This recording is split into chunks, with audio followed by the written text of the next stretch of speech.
So, without further ado, can you put your hands together, please, for Gari Jones and Caz Clarke.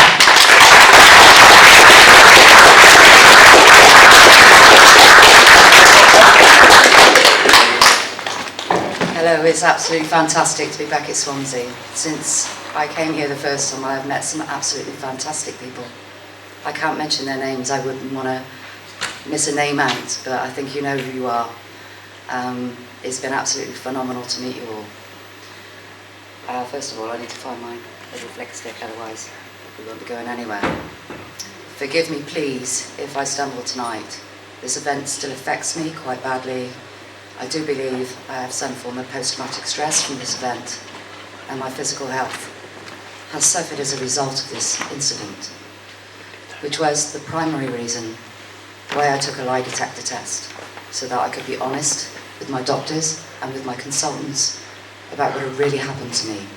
And I needed them to take me seriously and not look at me like I was some kind of kook or get me committed somewhere.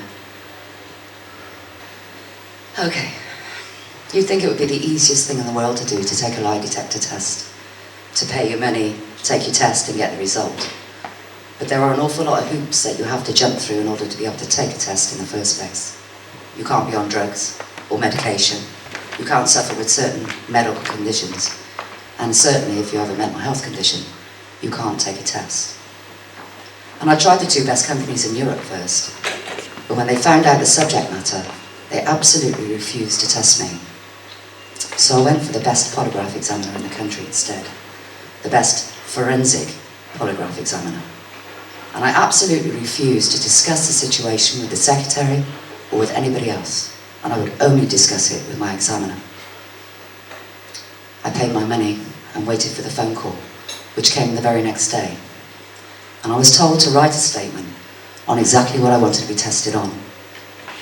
My statement is quite large, and I guess to get to the crux of it, people want to know what I saw. Not where I was before or where I was afterwards, but what I saw. Did I see what I said I saw? Sitting in the room with the examiner, wired up to the machine, I thought, by the time I'm there, it's going to be virtually impossible for them to refuse to test me. There were 15 profile questions and 3 primary questions. Had I lied about any of the content of my statement? That's my entire statement. I replied no. About any of the details? And we're talking details now, bearing in mind that one of these craft was less than 20 feet away from me. And did I lie? Or was I lying about any of my observations? Did I see what I said I saw? Now, lie detectors work on fact and not fiction, meaning it had to be a real event, and not just something I thought or just imagined or even just believed. And it had to be an accurate account, because any fabrication or exaggeration would have impacted upon my test and proved to be a lie. The equipment used is called a Lafayette 5000. It is the most up-to-date, state-of-the-art equipment used across the world by military and intelligence services, including ours. And I use their facility. The US police use it, the federal and state Canadian governments use it, and our government use it. Because I didn't want them to say, your lie detector is worthless, because it's what our government use and our military use across the world. And I passed to prove what I said I saw was real, and what I said I saw was true. The incident for me started on Tuesday the 23rd of February, when I noticed this small grey twin propeller plane flying low and very slow over my village. And I have RAF St Athan just down the road from me, so it's not unusual to see a military aircraft, so I didn't pay it any mind. It was the Wednesday morning when my neighbour Dave came out of his house, effing and blinded, because this little plane had kept him awake all night. And it was then that we really started to notice the behaviour of this plane, and so we began to watch. A little later on, another plane would turn up and swap with the first one. They never left the airspace unwatched, not even for a minute. And this went on day and night. And it has to be noted that to this date, the Ministry of Defence have not acknowledged that these planes were there at all. At all. We checked the radar. And on the radar it's quite clear to see that this plane is over Pentyrch, not Pentyrch, that has been alleged already. This little plane would do a little figure of 8 flyby over our houses, go out, do a big circle, come back, and continue to do this figure of 8. And this went on day and night.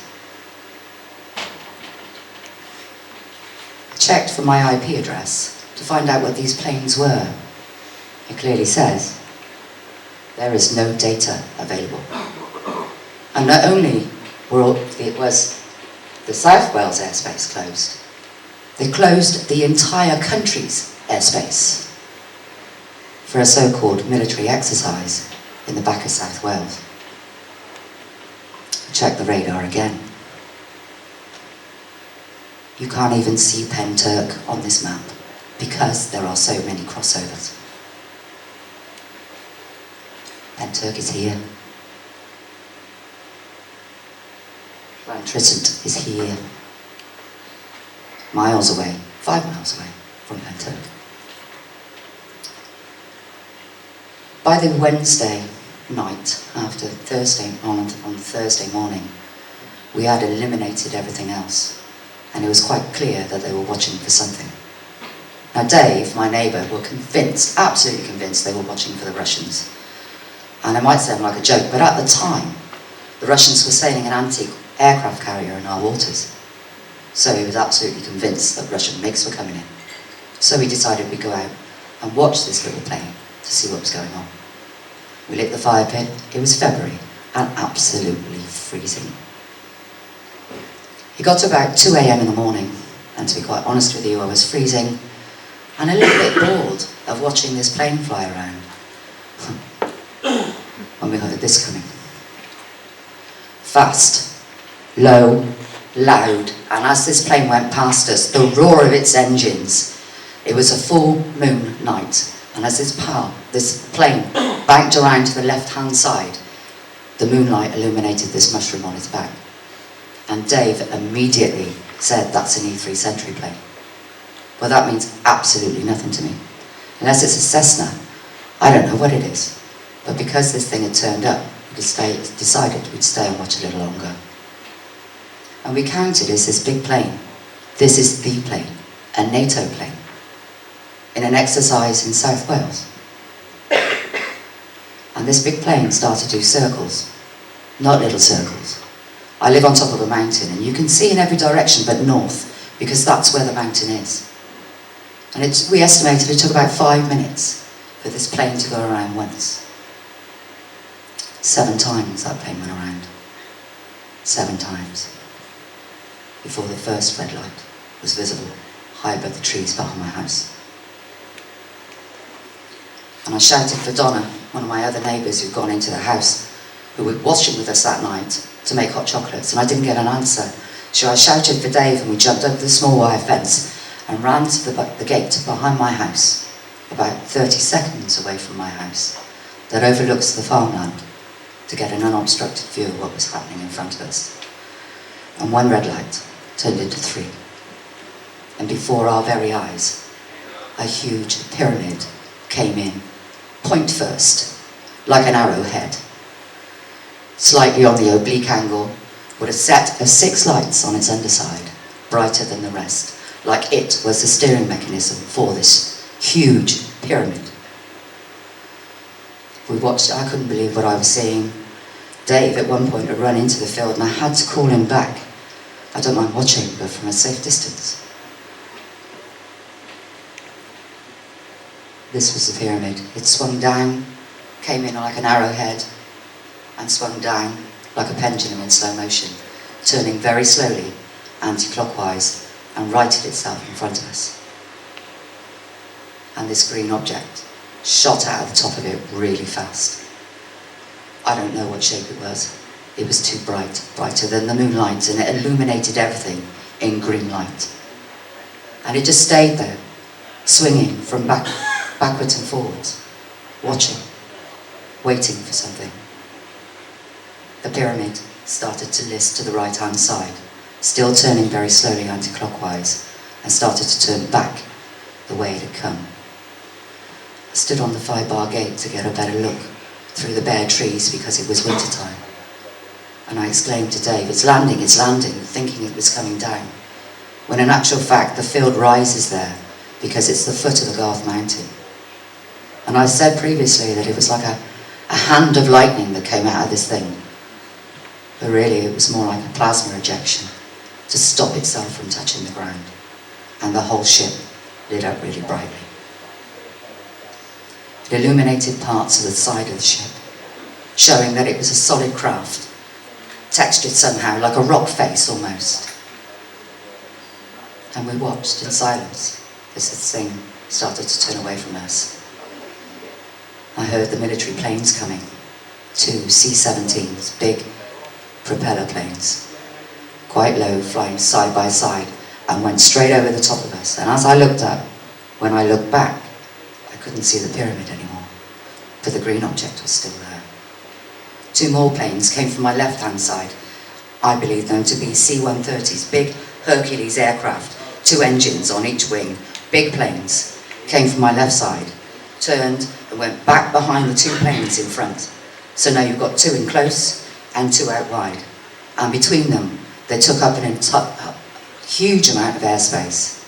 And this green object flashed at these 4 planes, 3 really bright strobes, and started to skip away. I wasn't in a hurry. It wasn't a chase. They obviously expected a chase. It was more like a day trip to Bangor. This thing skipped away like a happy puppy, like a happy child, seeing a tree for the first time. Oh, there's a tree. No, there's another one. Jaunt, if you like. And these 4 planes, illuminated in green light, followed it towards Llantrisant. I was still standing on the gate, and we could see something red moving behind the tree line. I didn't know what it was, but Dave did. And these 2 red, barrel-shaped objects moved across the fields towards us, went to my left, and stopped about 30 feet away from me, and 30 feet up, and just stopped there. And the other one went to my right. I looked at the red one that had stopped above the hedge, and I stared at it because I wanted the details. I wanted to see. And I could see all these little black dots jumping around inside, like white noise on a TV screen on a red background. And then I looked to see where the other one was, but the other one hadn't stopped.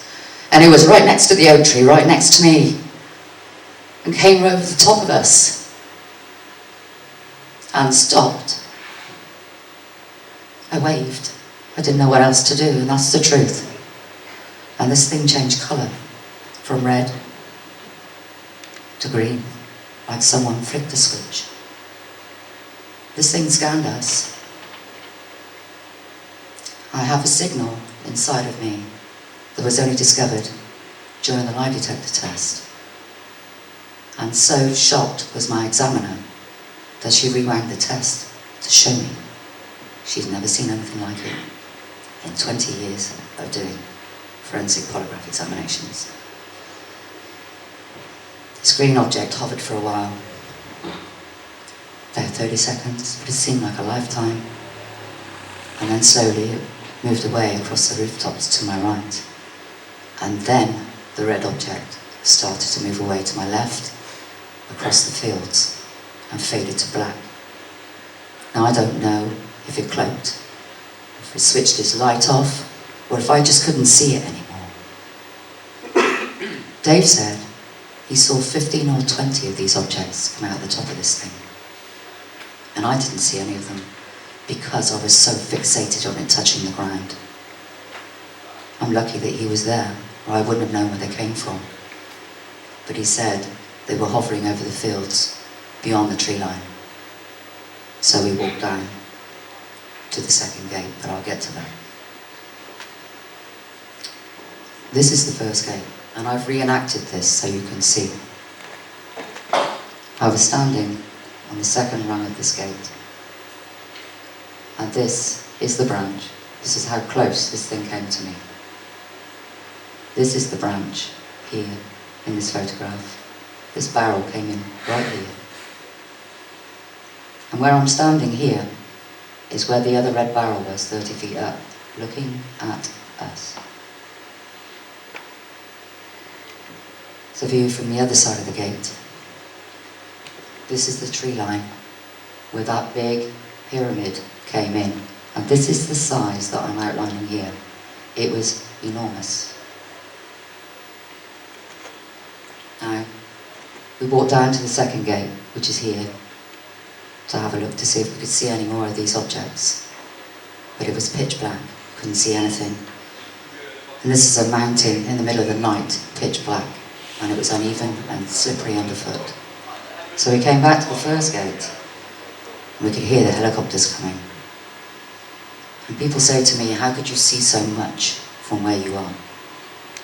This was where the helicopters were. 3 Apache helicopters, flying low from left to right across these fields in a pyramid formation. Big red pulsing lights flashing slowly in front, where you could see all the trees and all the bushes and all the grass moving as they were so low with the force of their rotor blades.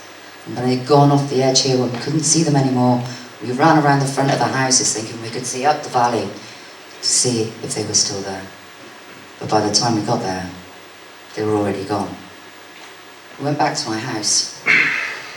You'd think we'd have a lot to say, but no, honestly, we were quite shocked. We had a hot drink and Dave went back to his house.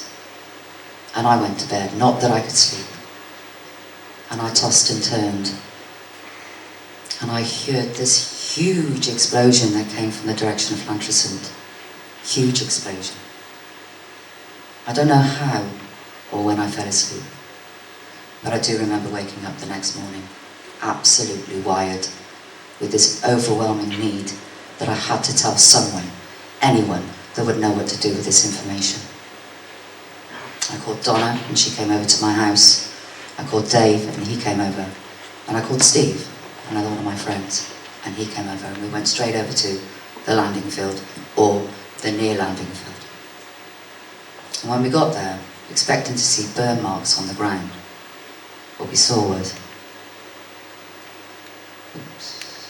all of the gorse bushes had had all of the life sucked out of them, and all of the trees that this thing had gone over were dead. We know there are very high EMF readings still in those fields and radiation even today. Okay, I'm new to all of this, so when we got back to the house, Dave had been on the internet and seen that Wales Online, our local news agency, had put out how military training planes and helicopters kept parts of South Wales away. Well, I didn't know the protocols, I didn't know you weren't supposed to talk about this stuff. So I was like, okay. I put a comment out there. Thanks for sharing this, but I can categorically state this was no exercise. Last night I saw absolutely everything, and what they were chasing were not planes. This is on the day. I will take a lie detector anywhere for anyone. But what I witnessed last night will stay with me for the rest of my life. What is more, the military knew they were coming and had a spotter plane in the air for 2 days waiting for the event. And when it came, 4 planes chased the green object, whilst a spotter plane circled approximately 6 red oval objects, which formed a pyramid shape. Several red spheres hovered silently above the fields until the helicopters came. Well, I had a couple of debunkers that wanted to make a few comments on Wales Online. Both of them used fake Facebook profiles, one of which called himself the Smoking Man. The Smoking Man, really? LOL, good one. I thought, well, I love a bit of sarcasm, it was good. So I thought, yeah, it was good, in fact, it was amazing. Apt you should use the name The Smoking Man. After all, isn't it his job to debunk real events? Answer this. When do they use live ammunition in an exercise in a residential area? Answer. Never. And one other thing. They may have chased and shot down the green object, but they didn't get the red ones, did they? Because they're all still here. And then his mate, Agent Fox Mulder, decided to get involved. You couldn't write it, I swear to you. Well, people have said to me there must have been a lot on social media. All there was. You know, I'm assuming this was your chopper that kept us awake for hours on end. What's going on? Nightmare. There was an explosion at 3ish at one point. There were 3 coppers. Is there something going on over Llantriston at the moment? 4 a.m, 3 helicopters circling for hours. Yeah, weird. Did you hear the 2 loud explosions too? And this went on and on. What I found really interesting was this. Wells Online put a thing up to say, we are currently working on a story about this. Do you think if this was a military exercise, the media would have known? Well, what went off on Llantriston Common at 4 a.m, 2 helicopters, blah, blah, blah, which was where our starting point was the same morning to go out and find out what had happened to this green object at the other end. So we went to Llantriston Common, and this is Llantriston Common. Here's the hospital, this is the common, and just by here is Swansea Woods, which is a large wooded hill that rises behind the Royal Glamorgan Hospital. When we got there, Steve had driven me over and Dave had gone over in his own car. All the scrap metal that had been on the common for years had been neatly stacked in neat piles all along the roadside. And I couldn't help thinking, first scrap man that comes along here is going to have a field day. You know, his day is going to be sorted. And there was yellow tape tied randomly to bushes across the common. And we weren't sure about what the yellow tape was for until we got to Swansea Woods. Well, I saw 2 dog walkers and I said to Steve, pull the car over so I can go and speak to them. Bearing in mind, this is the morning after the night before.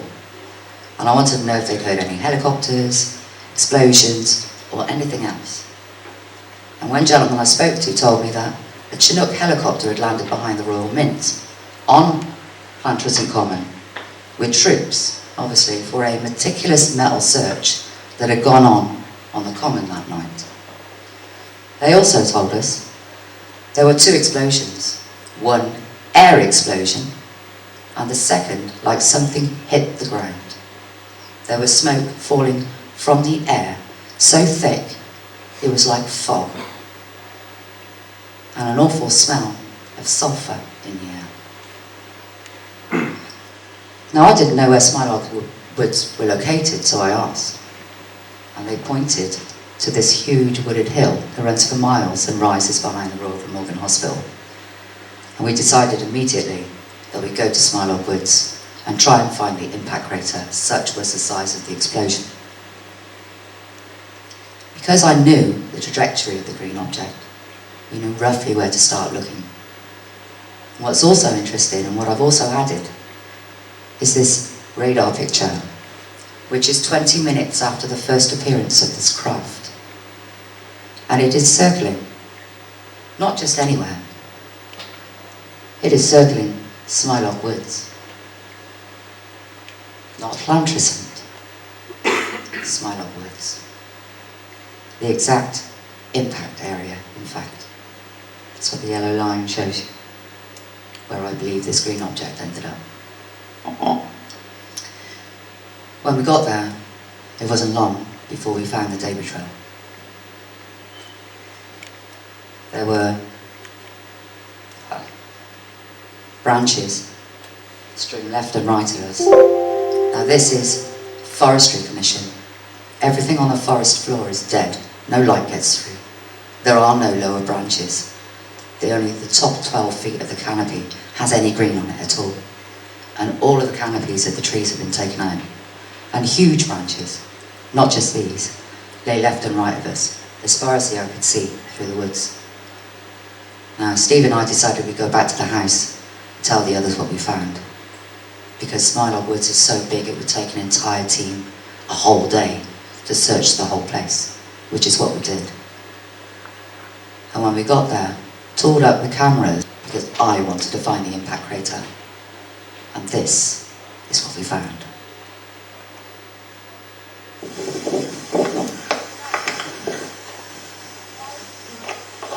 trees 60 feet high have been snapped mid-trunk. Mid-trunk. An impossibility in nature. The kinetic energy needed to snap a tree is huge.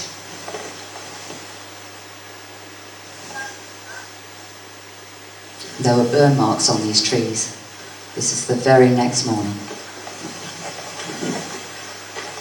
The burn marks were extremely unusual, and there was a smell of sulphur in the air. But the burn marks were white, not black.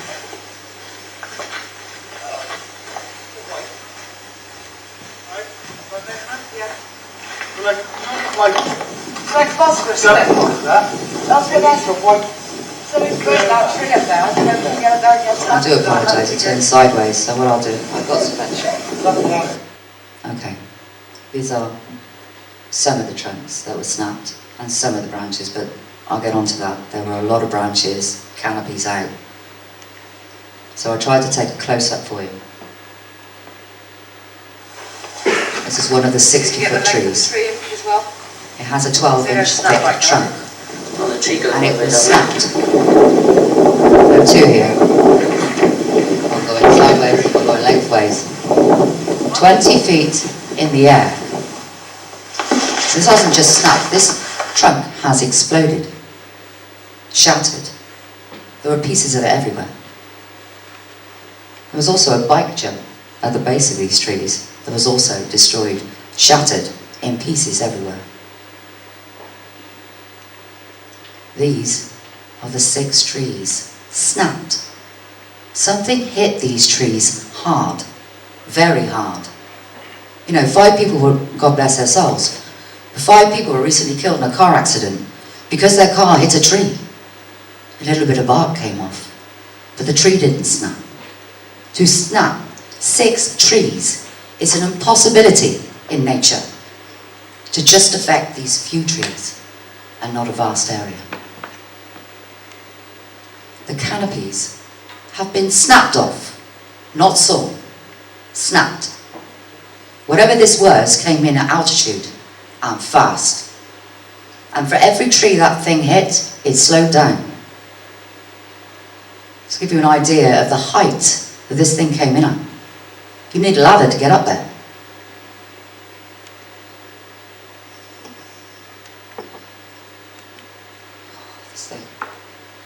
Here are some of the burn marks on the trees. It doesn't really do it justice considering this was taken the very next morning.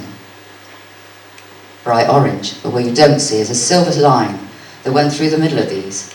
You can see the scuff marks on all the trees all around. Some more of the scuff marks here. The bark has been ripped off, but this one is interesting. This one I've tried to highlight. This is a 2-foot by 1-foot wound. And the wood is curled outwards towards you, implying something very big and very heavy was dragged upwards against this tree to make that wood curl outwards towards you. And what's more, this tree has been felled. In fact, every tree that green object touched was felled by the Forestry Commission. And this is what it looks like today. This is the impact site. And every single tree in front of it that it went through has been felled. So I asked Gary, bless him, if he would write to National Resources for Wales and find out exactly why they felled these trees. They told us it was larch disease, or Phytophthora ramorum.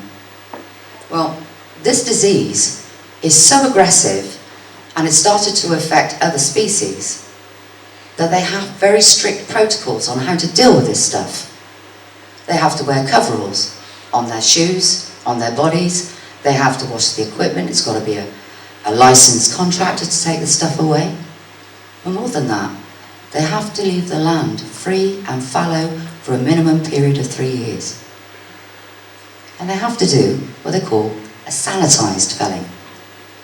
Well, a sanitised felling involves taking everything away. Everything. A But this is what Smilock Woods looks like today. And they haven't taken anything away. All of the branches and tree stumps are still there. And what's more, is they've already replanted it. I've highlighted some of them for you to see.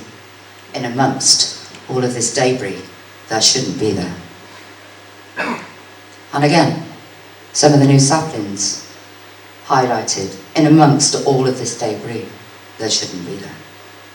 In fact, there shouldn't be anything there at all. Smilock Woods impact zone looks like this today. Everything is dead in the impact zone. Nothing grows there.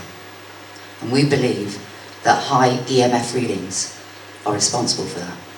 And we've been up there and we've done the test. We know there are high EMF readings up there. All of the branches inside of this area are dead. Nothing grows. So I've included a couple of examples of what EMF can do to trees. I think it's quite evident and quite dramatic, the effects that EMF have on trees. And certainly around cell towers, nothing can grow. Anything that puts out high EMF, trees just can't grow. Now moving on slightly, shortly after the event, we had some very strange people turn up in the fields behind my house. I, as a resident, wasn't told about any planned change of use for this land, and they came in unannounced. I didn't actually find out on the Pentyrch hub that these people were there at all. So I rang Steve and said, would you come over with me, because I really didn't want to go over on my own. And we took my little dog on the lead. And this is what Steve says. We walked over to the gate and I saw two soldiers in full digital camouflage walking towards us across the trail. We walked through the gate towards the soldiers. One soldier said, we're doing a military exercise down there in case of emergency situation. If you see any funny business going on. The dog was pulling on the lead, and as the other soldier got close and jumped up on him, the soldier bent down to stroke the dog, and his jacket fell open that he had propped under his left arm and exposed a gun. The dog growled, so I pulled the dog back. The gun looked brand new and didn't have a yellow cap in the end of the barrel, so I think they were carrying live rounds. I was shocked. Caz said, you need guns for that, do you? The other soldier turned around and said, he had the same gun under his arm with just a stock sticking out of the back. He said, yes we do. And Caz said, why are you hiding them? And he said, we don't want to upset the locals. Well, I'm a local. Anyway, I wasn't exactly happy with the explanation. I wanted to go and see their camp. And this is their camp. It doesn't look very much like a military camp, does it? You can take the man out the army, but you can't take the army out the man. There wasn't a drawstring out of place. These tents are in perfect line. They have, obviously, all their bivvies. And we have this equipment tent. Behind that, we have a canteen tent. And behind that, we have the control tent, where the commanding officer sat. And I'll tell you a bit about him later on. Because Vodafone don't have a commanding officer. Anyway, I wanted to get a closer look at their camp. Initially, we walked around the perimeter of the field, but after about 5 minutes, I said to Steve, come on, let's cut across. So we did. I had my little dog on the lead. And this huge dog, I don't know what breed it was, came charging out of one of the tents towards us. So I told Steve to pick my little dog up because I didn't want her to get bitten, and then shouted to the two men that I could see in camp, well, you're no country boys, are you? Well, they answered me. Big mistake. So I walked straight up through the middle of their camp to find out what was going on. They told me they were Vodafone. So within 10 minutes, I've been given 2 explanations as to what was going on there. Sitting there, in military uniform, telling me they're Vodafone. Okay. So Steve and I went back to my house, and Donna, one of my other neighbours, had come over. And she wasn't happy that we hadn't really got that many photographs. So she took my little dog out again, bless her. and went to get some more photos. And this is what she said, which I can't see on the screen. I walked towards the end of the field and went through and over a fence into a garlic field and came out in the quarry. Well, behind us is a disused quarry, and the road for the quarry is lower than the road above. So she was able to get around and underneath these people with the Land Rover and hear what they were saying. I don't know what they were doing, and at the time, we didn't know who these people were. They were looking for something specific. Hurry up, find it. And they had 3 of these large laptop devices, only they weren't laptops. And it's only my opinion, but I believe they were triangulating a satellite. What else would you need 3 devices for? David also had been over to the fields, and he said, took a walk over the fields to have a look. There were tents and lots of equipment there. They had satellite dishes and huge aerials and lots of other tech and screens and wires. Is that wires? I'm sorry. I did try and ask one bloke what they were doing, but he was very hesitant to tell me anything. I kept looking behind him as if to see there was nothing in my sight. After realising this man didn't want to speak to me, I walked on and looked back, and I was staring, and he was staring at me as if to make sure that I had left the field. These people behaved very strangely, like they were part of some old cult movie. You know, you'd walk down the trail and every single one of them would stop and stand up and stare at you until you were out of sight, and then continue what they were doing. When Donna came back, she told us they were doing a fingertip search, wearing forensic suits in the landing field. Now, we wanted to find out a little bit more about who these people were, because they clearly were not Vodafone. So, thinking the long way that I do, I asked Gary to write to the planning department of Cardiff Council to find out if there'd been any planning applications for said campsite. And this is what they said.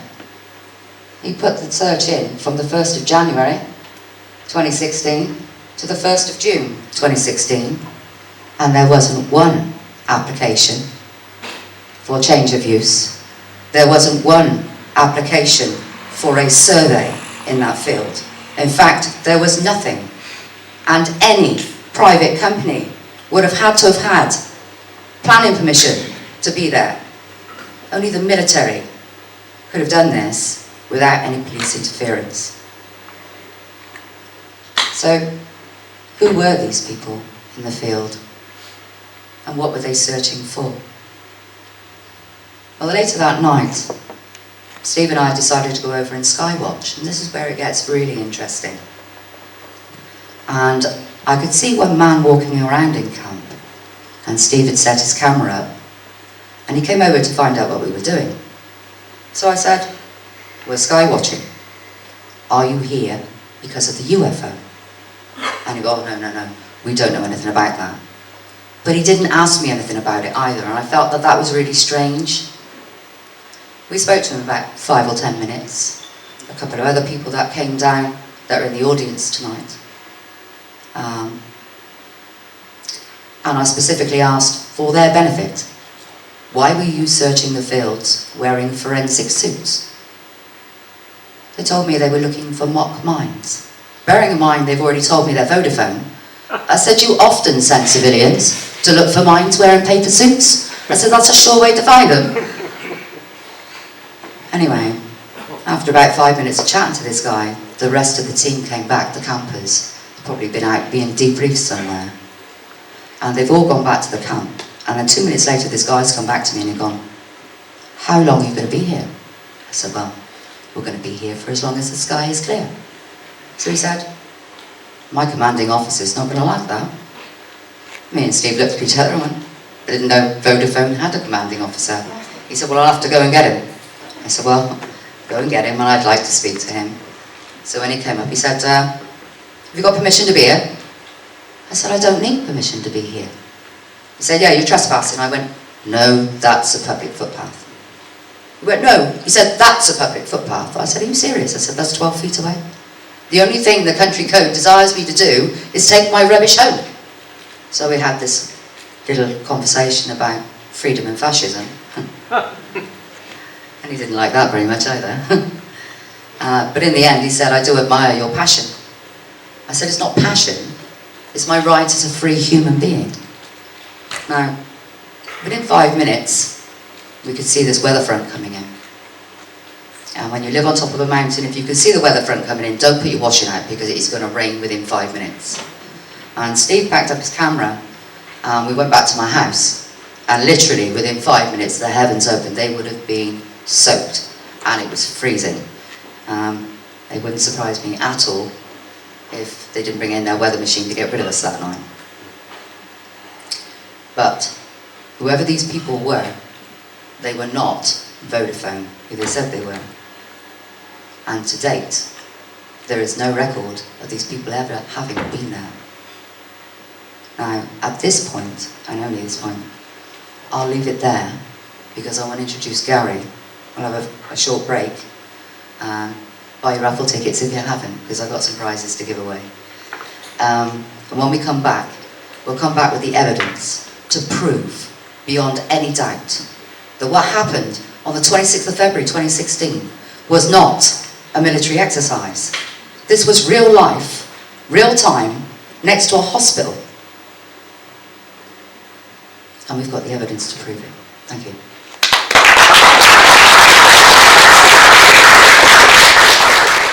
Put your hands together for Gari Jones.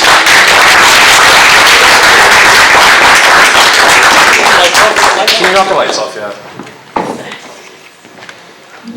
Just wait for the lights to go out. We're going to be doing the raffle at the end, so I hope you can stick around. Just to let you know as well, there's a donation box for SUFON, and it's our ability to fund these ongoing talks, so please give generously. Right, let's get on with it. Well, as you just heard, Caz has told you an amazing experience, and I think talking by some of the people in this room, you've all been very impressed. And I think what we all need to be impressed by as well is that Caz Clarke, since she's come forward, I think has been very brave in what she's doing, but it's also helped other witnesses who saw things to come forward, and basically, without them, we wouldn't have the sort of complete picture that we're getting now. Still a lot more to learn, obviously, but like I say, without her, this story probably would have never been told, so thank you for that, Caz. Now, I'm just going to go over the evidence that we've collected for this incredible case, because it really does paint the picture as to what happened that night. And what's interesting, through my involvement in this, along with Maunder and Emlyn Williams of SUFON, is how amazing this evidence all fits. It doesn't just fit a timeline, it fits into everything that she's told us and all the other statements that we've collected, and even some of the more minute details, even people who just said, oh, I saw this, so I heard that. It fits into that as well. Now, one of the things that we decided to do once we got involved with all this is that we wanted to scan these fields with an EMF meter. Because anyone who's ever done a UFO investigation, or anyone who's ever read about one, when these craft appear in fields or mountains or on a countryside somewhere or on a farm, some people who take EMF meters and some other kinds of devices, they walk into the areas where this was seen and suddenly, there's a difference in the levels that are readable there. So that tells you something has gone on in these fields. Now, Caz has said to you that a lot of the damage to the trees has been caused by EMF, and I agree. And this is something that we all got involved with. It's a very affordable model. You can easily adjust it to outside. It works indoors and out. It is certified to work. And this meter here is measuring in microtesla, and I'll get to that later on. But what it does is that anything above 0.4, this thing will give off a signal. And as you can see with some of the lights here, that's when it goes off. And these are just some of the screenshots from the videos, because I video documented a lot of the things that we've done. And what was interesting when we started to scan these fields is that more and more time went on, the signal was sort of diminishing.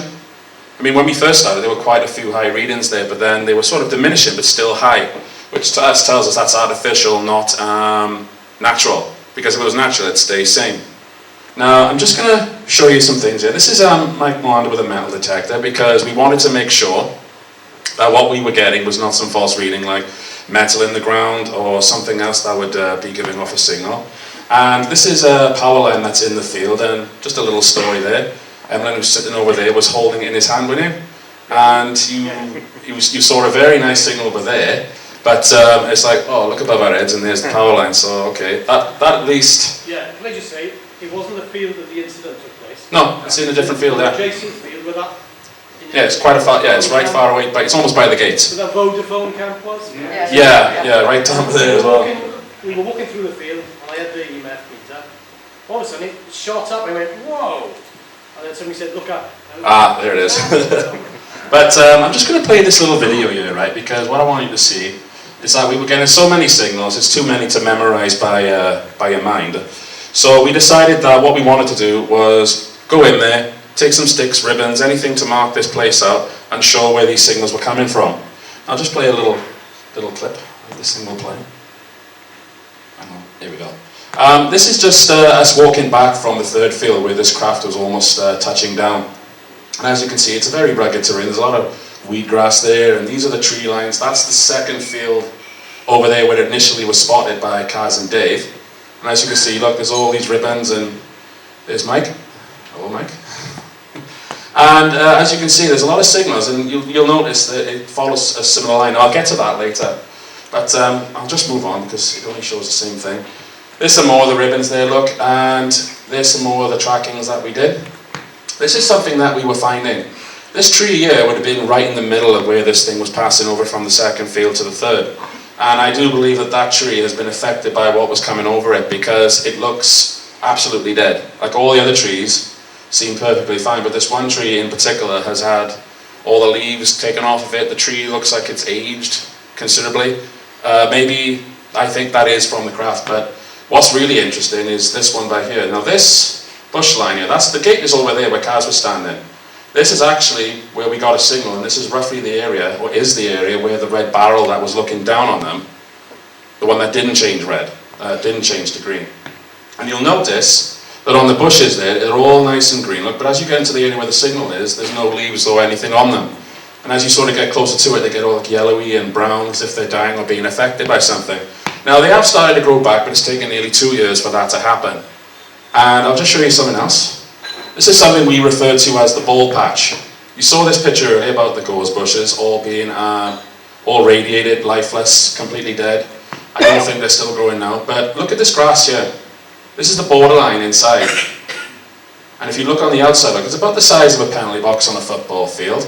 And when we got the EMF meter up there, we were just standing still, and literally it was going off all the time. It was just such incredible signals. Now Caz described this as a hand of lightning that came down like, it came out like that, and then stretched out like that, like you were trying to stop yourself from falling like that. That's how it came down, according to what she saw.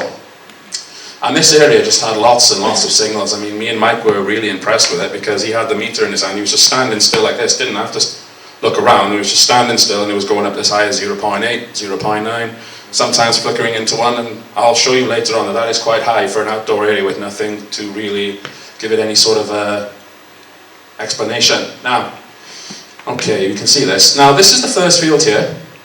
This is the second field. This is the third field. Now, what we did on a number of occasions is that we grid reference searched this, like up and down, left to right, and we went through all these fields here. Sometimes we went down there as well.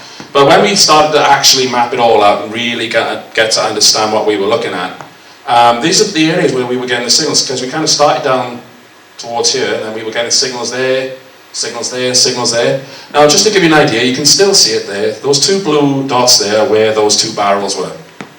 And that's where the signals what we got. And the readings for those are 0.45 and 0.6, but sometimes we were getting 0.8 when we first started to look into it, because the investigations went on for months. Now, I'm just going to show you that we've got some signals here, got some signals there, and got some signals there, and that follows in a rather straight line. But what's interesting is when you look at this yellow one here, it sort of moves into the third field and then starts to come back. Now, Caz, before we even did any of this, and Dave, they said, especially Caz, that when this thing came down in that pendulum motion and it was really lit up, the green object was flying above it, it moved across the field, and then it moved back. That's what she said before we even got this signal. So once we started to map it out and we figured that that's what we got, I'm like, wow, that's something that fits. And because you can't artificially, well, you can I guess, but you can't artificially put that many signals into one field and still have them there nearly 20, 21, 22 months nearly, and they're still there now. You can't have it 22 months after an event. They should have disappeared by now if it was just something minuscule. But as Caz has said, this ship was enormous and was just unbelievable to see. And as you can see, some of the readings are very consistent, 0.47, some of them go up to 5.6, some of them go 0.51, some of them go up as high as 0.7, 0.8. And if you look at where this little area is here, that's the ball patch area. And you can see like 0.77, 0.63, 0.66, 0.67, and sometimes it was going off for 2 millimeter right. It was like 0.8, 0.9, and Mike will attest to that because we were both doing these tests that day. Now this is Pentyrch Road. That's going to become important in a second when I get to it, because we do have someone who was actually on that road, and I'll show you what he said later on. Now, because we had an idea of where this ship was, we were able to use EMF readings, which scan for electromagnetic radiation. They are calibrated to these devices are calibrated to that. You can start by maybe giving you an idea of how big this thing was, because standing upright, you know, the bottom bit was more like the width of it. It wasn't the tall part, it was the width. And if you look at where it starts to the field, just up to the tree there, you get a distance of 282 feet or 86 meters. Now where it starts to sort of like, it stays more or less straight, but when this is where it started to turn back. But if you look at the distance there, which I used on Bing Maps or Google Maps, you can see the distance is like 531 feet or 162 meters wide. Now, as Caz said, if you looked at the bottom, you couldn't see the top and vice versa. And I mean, that's quite a sizable area in itself. If you sort of start a line from there and make your way to the top, you get a distance of 963 feet or 294 meters. So now you're getting an idea of maybe just how big this thing was. And I just thought it'd be a good idea if I sort of like took where we're getting readings there and there and there, close it all up and give us an area what the squared area was. And it's 46,884 square feet, or 4,354 meters. So if that's its body, you know, it's quite a sizable craft. It's huge. That's just to give you an example of how big this thing could have been, and Caz will say it was probably even bigger than that. Now, this is something interesting we found much later on, because after the Rich Planet presentation that Richard did, there was a Q&A session, and when it was Q&A time, Caz Clarke got the microphone, and she basically told that room in a very frantic manner, but very composed manner, that what she saw that night was not a military exercise, it was a UFO, and the military were waiting for it. And since then we've learned a lot more. But this is a story that went on a place called South Wales Awakening. Now this fella calls himself Mike Embry. I don't think maybe that's his real name, but maybe it's an alias, it may even be a woman, but I'll read it by here. I've underlined the important points. It said, "It was Thursday night into Friday morning, things hotted up. Wednesday afternoon I noticed an AWACS radar tracking plane circling our area while I was cleaning the car. But by 1 AM Thursday morning, started to get a bit worried as to what was really happening. Anyways, fell asleep, and guess what? He was still there the next morning, and all day and into the night, so he's going into Thursday night now. Now, I was taking the dog for a quick walk before bed, just after midnight Thursday along Pentyrch Road, while watching the plane in the sky from nowhere. Another plane appeared and joined the circle, followed by 2 more, and then there were now 5 large planes, all in the same circle, so watch, because I thought that it was strange, with a bright red pulsing light, then another, then another." That's exactly what Caz has said to us, 1 light, 3 light, and 6. And it said, "which formed the shape of a triangle. This came down from the clouds in the middle of the circle. As it got lower, it lit up with more pulsing red lights. It came down very low and looked very large indeed. I don't think it touched down totally, but about 10 to 12 feet from the ground, so it wasn't too far from that ball patch area at least. Then it dimmed down to black, and red and green orbs came from it." Well, this is something that Dave has been very consistent with. He says red and green orbs came out of the main body. Caz says she's never seen that part. She was more fixated on the bottom part of it because of everything. It was so huge and you couldn't see everything in your peripheral vision. But this is someone else who confirms something that we've already learned from the 2 witnesses who were there. "As they were dancing, moulding into one, pulsing from red to green, slowly a green orb shot up in the middle of the aircraft, started pulsing very fast and bright, and slowly headed northwest, just bobbing along, glowing. 2 of the aircraft came out of formation." and we now, Caz has said it was 4, but planes decided to give chase or follow where this craft went. He didn't know who was more scared. I hurried on thinking I'd seen something I shouldn't. I couldn't sleep for hours, and after, I think it was about 4 AM, there was an almighty explosion in the distance, followed by a second, 3 or 4 seconds later. After what was going on, the MOD were very involved. I told you everything I know. I know I saw it. Please don't contact me. It was something I would rather forget. I seen being military involved, don't want to get bothered by the MOD. Thanks, hope you get to the bottom of it. But this was one thing I knew. They knew that was coming. And I think that is definitely right. But what's interesting, I don't know if you can see the date up there. This was posted on the 6th of March 2016, so it's just about a week after this whole event had happened, and this person already knows more or less the full story of what went on in that field. We haven't even done any investigation already. There's someone posting a story that we're now just starting to learn. So I think that this person is a potential third witness. Hopefully one day we'll find them. It'll add more to the story, but in the meantime, at least we got this, and you can see that it does fit. Now, we heard about snow in the fields of Pentyrch, but there's also some weird snow up in the Smailog Woods area, only in the areas where the 2 incidences were taking place. And this is something that is very interesting, because on the weather chart there, you can't see it there, but it says it's just basically sunny or cloudy. There's no real reason for any conditions for it to snow. And luckily, one of Caz's friends, Steve, he had a video camera with him. He took it up to Smailog, and this is what he got. This is in the Snaptree.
Now, we decided that we needed to go into Smailog Woods and do pretty much the same thing again. Take the meter, record it. There's the Smailog Woods. It still looks like that today. It's all just some of the broken trees and cut branches are still, all this area, this is where they would have flown through into that impact area, and all these trees have been taken away. But there's some pictures of us, look, just putting some flags down. This is the impact area, and as you can see, there's a lot of flags in that area, a lot of signals. And this is the map that I was able to create from it. Again, you can see the index there I've put for you. Now, if you look here, these blue lines represent the bike trails, because the Forestry Commission put bike trails for people to ride down. Anyone who likes to go mountain bike riding, likes to ride their ramps and everything. And one person who got in contact with me, his name was Oscar Green, and he's an avid mountain bike rider. And what was interesting, he said that he went up there on the 26th. He was there a few days before, his ramp was about here. And he said the day before this incident took place, it was fine. He got up there on the 26th or 27th and the ramp was completely smashed. No reason for it being smashed. The council or the Forestry Commission hadn't done anything to it in order to remove it, but something had gone in there and basically tore it to pieces. And these pallets were pretty thick, durable wooden pallets anyway. Now, this is again the map. Again, backwards and forwards, left and right, up and down. We scanned the whole area, and these are the only areas where we got signals. Now, what is interesting, again, you can see they're all pretty consistent. This area here, this yellow line here, leads into the impact area. This is where it would have come flying through those broken canopies and trees and everything else, which follows a line, funny enough. If you follow it back, it goes all the way back to Royal Glamorgan Hospital and over Lantris and Common. And there's going to be some other additions I've now discovered that will prove that this thing, whatever it was, came flying over Lantris and over the Common area, and it must have smashed in it because the EMF signal leads right into that area. Now there's an odd one around here, which I believe that what's happened is that when the military got to this area, they found what they were looking for. And I think what they've done is they've stashed it all along here, because helicopters and trucks were seen going into this area. But the interesting thing was, not long after this explosion had taken place, the Smirlock Woods area was all closed down. Some of the roads around the surrounding area and public footpaths were all closed down too. And you're going to see evidence that no one gave authorization to that. The military just got in there and decided to help themselves to what was in there, and they didn't want anyone else knowing about it. All the roads were closed off that night. When we went to Rich Planet, after Caz had told everyone what she'd seen, you know, people were like, oh yeah, I remember, there was, someone gave the excuse that a truck had tipped over, it had gone on fire, and for some reason they had to close all the other roads, that this truck burning was nowhere near, and that doesn't make any sense. And of course, someone later said that the hospital of Royal Glamorgan shook from this explosion, and I'll get to that later as well. But, I mean, you've got two areas, EMF readings in both being very consistent with what we're seeing from the physical evidence that Caz provided for you. And I just think that that's another piece of evidence that shows something came flying down here into those trees, and the only conclusion that we can draw, just that something we can theorise, is that this must have been the green object that went off into Lantricid area from the Pentyrch fields. Now, you want to understand what EMF meetings are all about. I'm sorry that you can't see this part, but I'll read it out to you. This is understanding about household devices and how EMF readings come off those. Now, if you look here, this thing measures in what they call milligauss, or milligauss. That actually relates to 10 times, if you divide by 10, you get microtesla, which is what I was using. Now, if you look down here, 1 to 25 mg, which is milligauss there, and 0.1 to 2.5 is that's in microtesla. Now, I was getting readings from 0.8 up to 1, and around 0.4 to 0.6 and everything else. So essentially what's happening here is that this is a microwave effect. So if you're going into the fields, you're being microwaved. That's the kind of strange, that's the intensity of it that you get. And many people who have gone into these fields, and I know a few people have been there, they either feel dizzy, they feel very nauseous. Some people felt that they were cured by their illness. And me personally, when I've gone in there, I've always felt like my skin was tingling, I felt like I'd been burnt, my eyes were hurting, and even though I tried to take some rest, you know, I tried to take painkillers, wouldn't do anything, wouldn't get rid of it. The energy coming from this area is obviously going into my body, and it's affecting me in a certain way. And I think that a lot of people can attest to that now. We used to come away from the fields, we used to have throbbing headaches. Oh yeah, you was ill as well, wasn't you? A day or two, and feeling really out of sorts. I mean, Mark Rayworth at the back there, he's been up the fields with us. He's someone who does psychic readings, and he's very, what's the word, Mark? Sensitive. Sensitive, yeah. He's very sensitive to energies, and he was walking around there, and he did something very interesting, which later on we might publish, but he said, wow, you know, there is a very strange energy here. And, Sarah? Yeah. You were the one that was cured, weren't you? Yeah.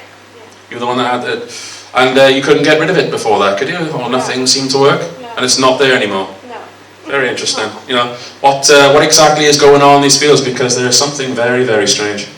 Now, seismological evidence and military timeline, because this is where it gets interesting. I know from the Berwyn Mountains case at least, where a huge explosion, followed by something that people described as an earthquake, they actually, someone had the idea to write to the British Geological Survey and try and find out if there was any readings that would have given us some idea of what happened over there. Well, they found some, so I thought, well, that's a good idea, why don't I do the same? So I wrote to the British Geological Survey. This is my Freedom of Information request. I just requested dates from the 22nd of February to the 28th. So just spread it across the week and see what I come back with. Now, they sent me back a file which contained readings for all the days, but the one that I was interested in was Friday the 26th of February, because that's when people were reporting this loud explosion. Sometime around 4 a.m, some people weren't consistent on times, but around 4 o'clock. But we were able to narrow it down. This is the reading that they give me. Now this came from Monmouth Station. This station is 40 miles away from Lantricid. It's northeasterly from Lantricid. It's 40 miles away, and this is the signal it picked up. Comes from 4:15, and these lines represent 1 minute. And if you add it all up, it goes to 4:21. Now this is a closer view of it here. As you can see, it's a signal. It has registered. It's not like a big signal, but there is something there. Bear in mind now, this is 40 miles away. Now, one thing what's going on here? Okay. What's interesting is that 10 minutes after the explosion had happened, an Apache gunship had to make an emergency landing at Cardiff International Airport. Now, it said its cockpit was coming up with smoke, possibly on fire, and this was at 4:34, just outside Cardiff Airport. And how I know that is because there are websites, people who are like avid military spotters, people who like to go train spotting or plane spotting. Well, these people spot military.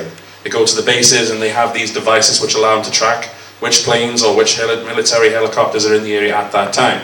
And this thing is making an emergency landing in 10 minutes, or just 10 minutes after this thing has gone off. And what's interesting, from the Common to Cardiff International Airport, it's about roughly 10-12 minutes flight time for a helicopter. And what I can't understand is, like, why didn't it go to St. Athens? It's only like a mile or half a mile away, but yet it's gone to this area because obviously it was in some sort of trouble. What caused that trouble?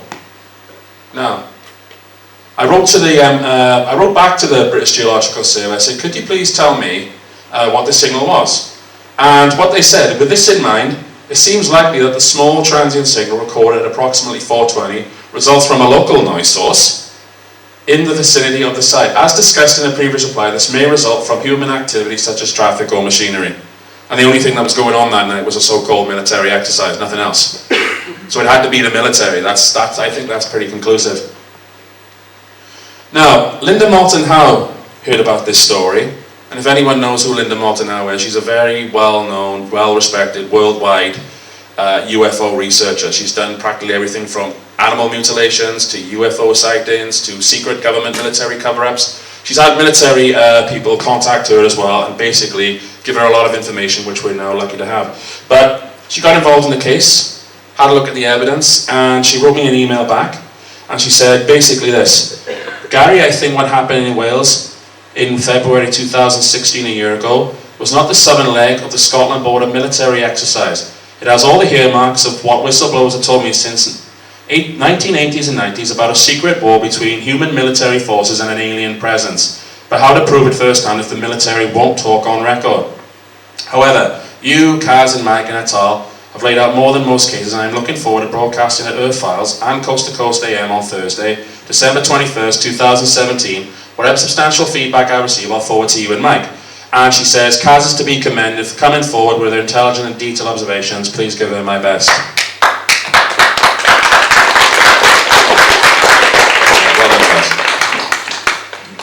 Basically, if you want to go and listen to that show, there it is, Coast to Coast, Linda Moulton Howe. Look. So if you want, there is a few more videos now online. It's actually on our... Yeah, it's on the Sufon YouTube page as well if you want to listen to it, so go ahead and help yourself.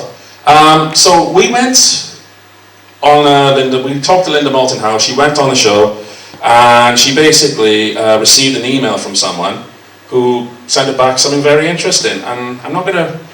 Actually, I will read it all.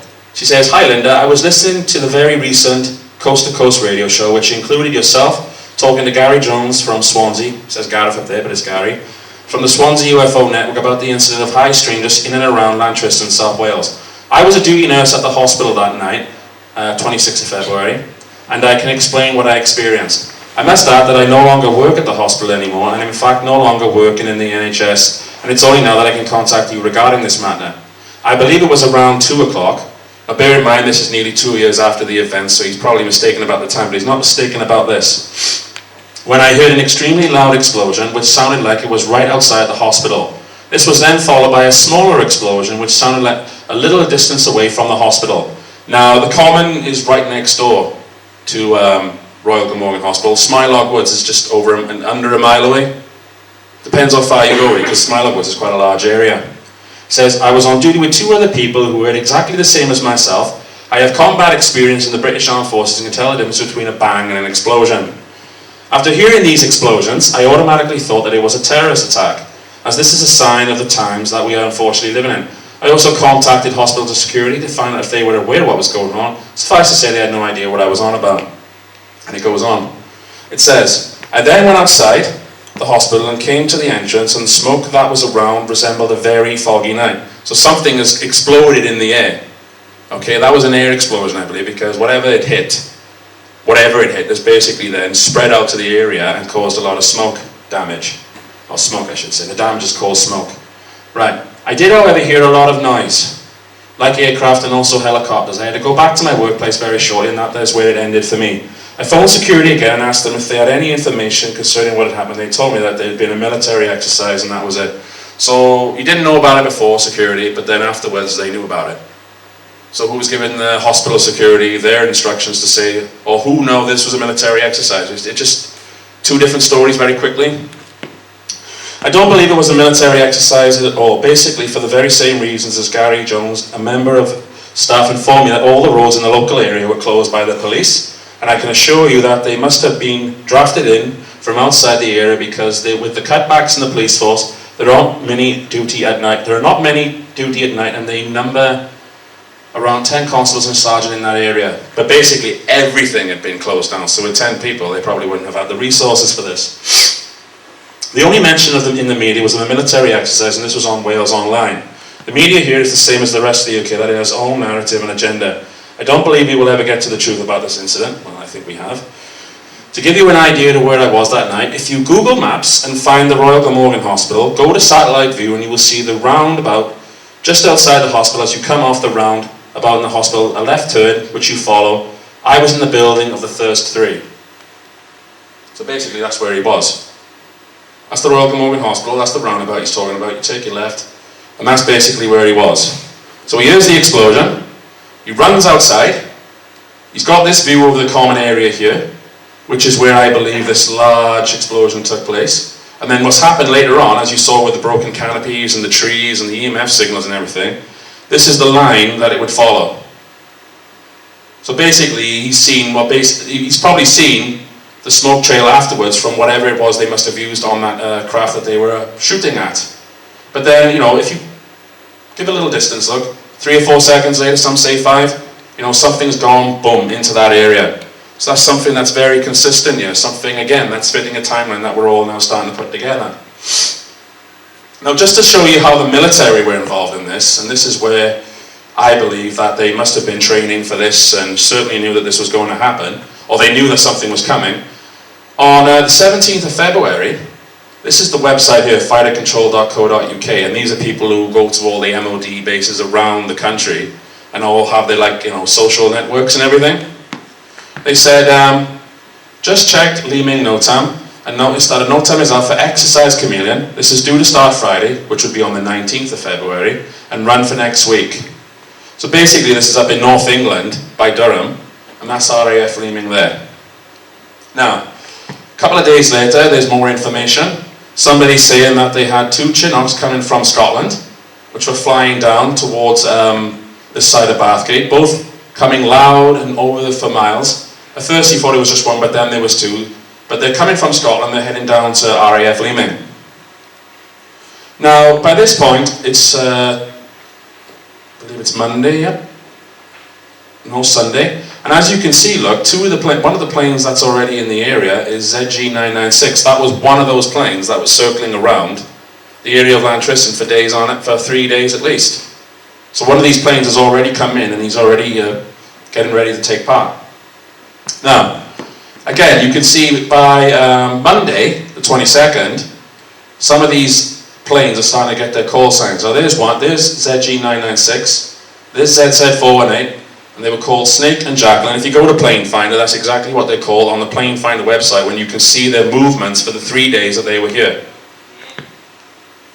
Now, in the days that follow, this is on the Tuesday now, so the very next day, the soldiers are doing a practicing exercise.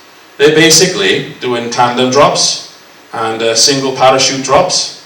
The area apparently for this moment was closed for some reason. I don't understand why, but maybe there was just something wrong. But they're practicing another part of their own exercise. So they're doing something on the Monday, they're doing something on the Tuesday. And basically by Tuesday, while they're practicing up in Durham, North England, these 2 planes decide now, okay, this is ZZ418, the one that was called Snake. Interestingly enough, where he's gone first, he's gone down to Plymouth Way. And he's decided to circle around there. And then he's come up a little more and circle around there. And then for some reason he ends up in Lantriston and decides to stay there for the rest of the time. So he's gone to some other areas scanning or searching or something he's doing, and then for 3 days he's decided to stay in this area. He must have found something, because later on there's his friend taking off, getting ready to join him. And you can see in the corner, Tuesday, February 23rd, 20 to 6. So obviously now I reckon they know something that we don't, and they're basically now getting ready to carry out what they need to do. So now by Tuesday, all their other helicopters and military equipment are coming together. These are just up in Durham again, not RAF Lime.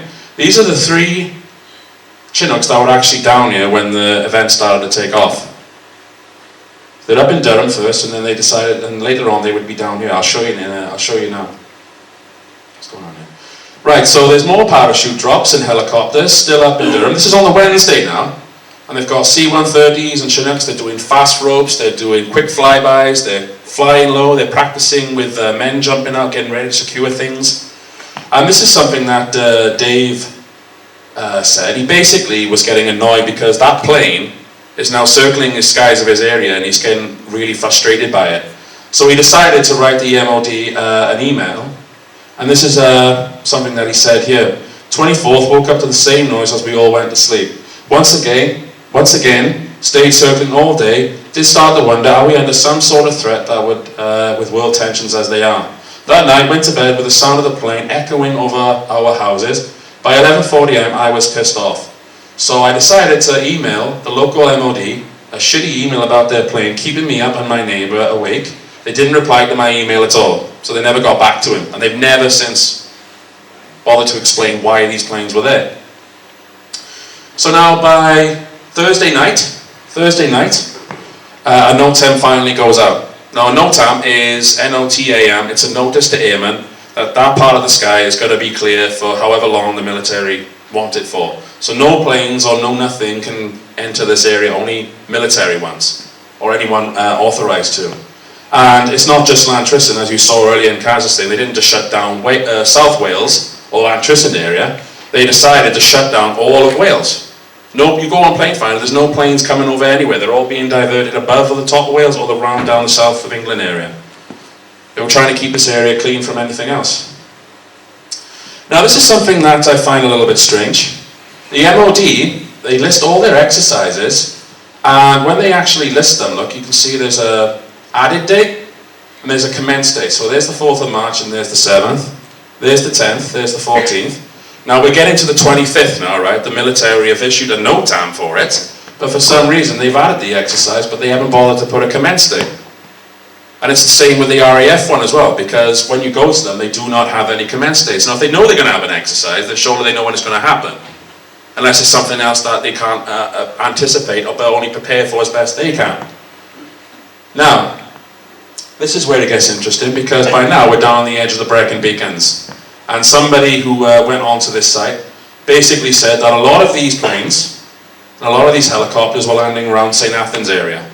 And as you can see, there's 2 Merlins, there's 2 C-130s, and there's 2 Lynx attack helicopters as well. Now what's interesting about these planes, they carry soldiers who can, they can parachute out of the planes. They can also fly very low. They're very equipped to carry heavy equipment and all sorts of things. These 2 helicopters can be retrofitted with all kinds of attack equipment. You can even I've even learned that you can put torpedoes on these things. So they're basically bringing in equipment for all kinds of scenarios. And I did see these 2 helicopters. I do believe it was these 2 actually in the area about a day or 2 before this whole event took place. My parents who were sitting over there actually can attest that there was a lot of activity going on in the days leading up to it, more than what we were normally used to. But this is at the edge of the Brecon Beacons now, but this, you remember someone saying about E3 Sentries? A lot of people now have said they saw E3 Sentry planes circling this area for a few days also. At least leading up to the night, there was something in the air with the other planes, and E3 Sentry was one of them. Now how did I find out which one they were? Well, this one, again, it's listed on RAF Bryce Norton. It does have a listing for Friday. That's on the morning. It was a visitor. It came into this area, came to land. And there's its number, ZH101, E3 Sentry.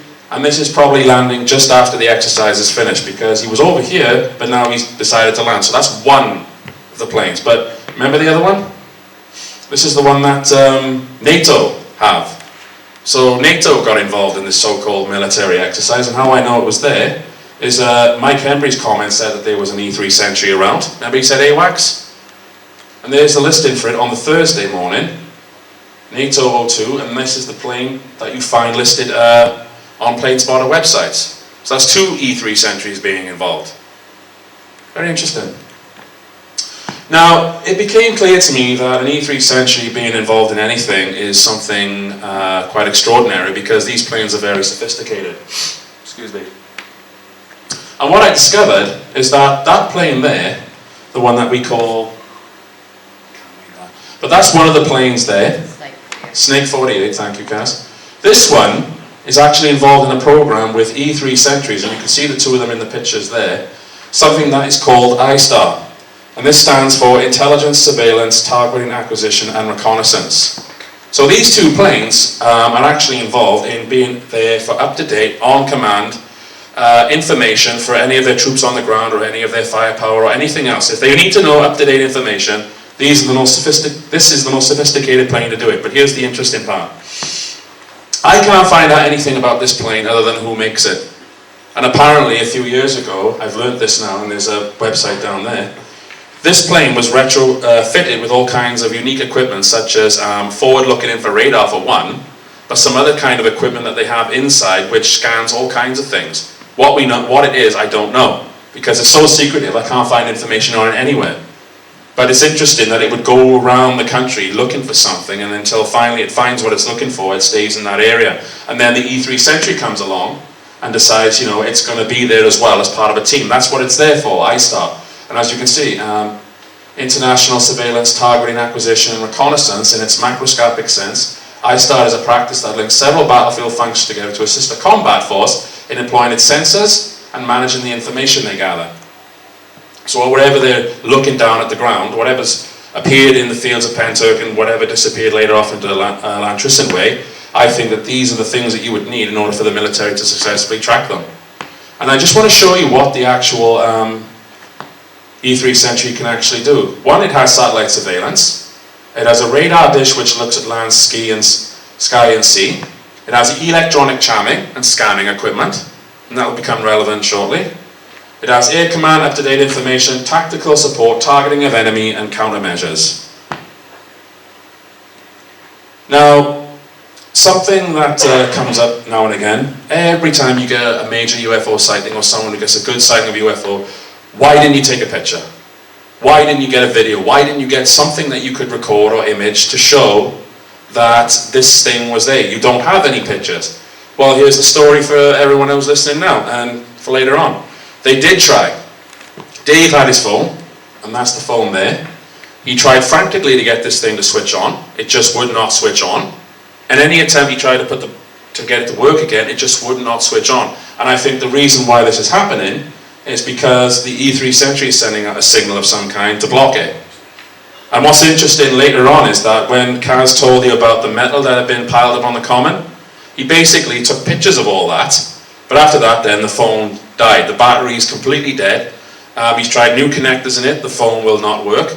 And what's interesting after this is that Caz and Dave, their laptops were hacked, their emails were hacked, their phones were hacked, and all the information relating to anything about comments they made or discussions they had about that night have all gone. Dave actually told me that his pictures of his boy had disappeared also, but later on those photos did actually return, but the things that he had relating to WhatsApp talks and everything else, all that's been deleted. All that's been removed. Now Dave was kind enough to give me a picture of what he saw. Now Caz said she did not see any of these. She saw the green one there, and she saw the large craft, but this, David said that this thing had 15 to 20, maybe more red and green orbs coming out of the body of it. And he was very kind enough to do this 2D drawing for me. It's like a GIF image. It's like a GIF animation, but let me just play it for you. There you are, look. This is how he says it happened.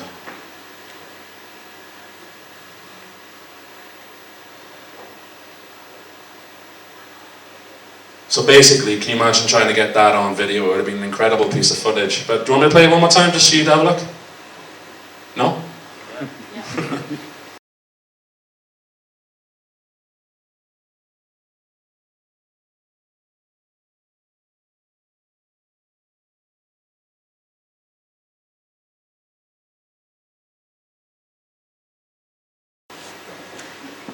You see, it comes down, and then lights up, and then all these orbs start to emerge,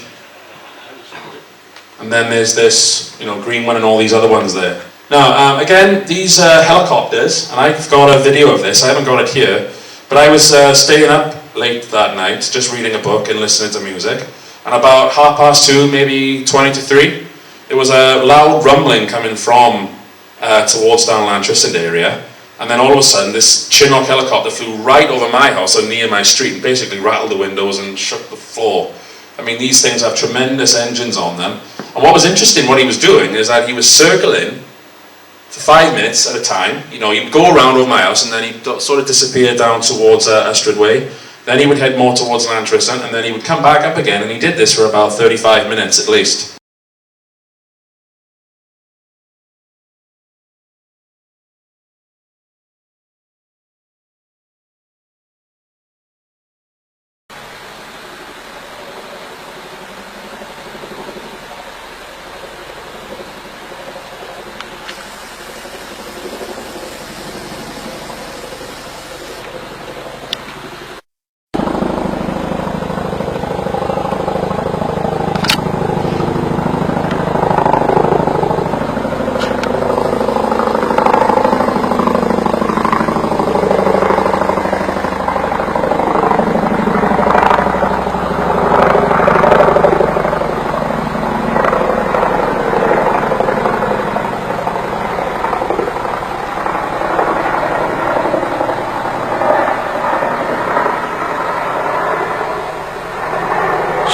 Time he's been around now.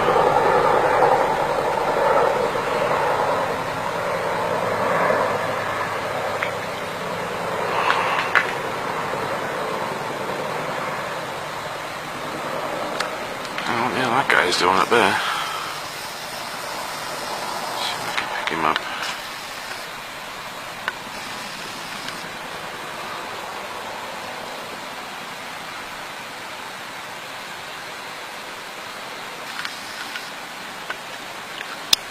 I don't know what's going on. That helicopter and this thing here have been circling around now for about 10 minutes. Is it a plane or a helicopter itself? I don't know.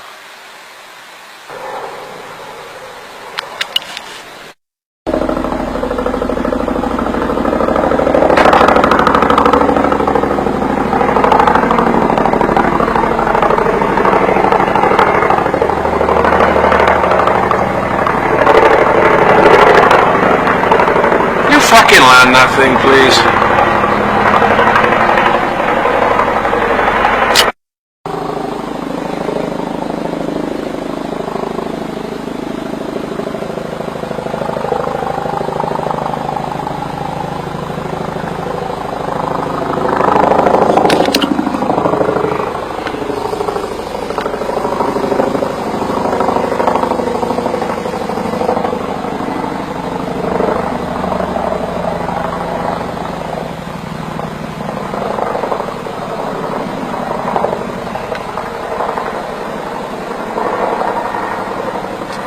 This guy up too.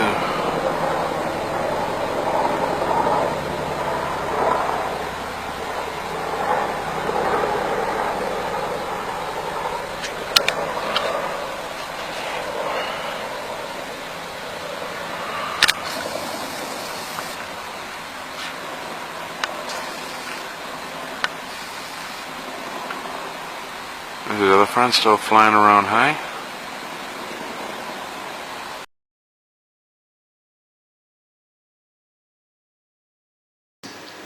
So obviously, I think what was happening there is either some perimeter has been set up, or they're circling this area to stop anyone else or anyone hearing anything, or to stop whatever this object that they were probably keeping an eye on from coming this way. That's what I think is happening.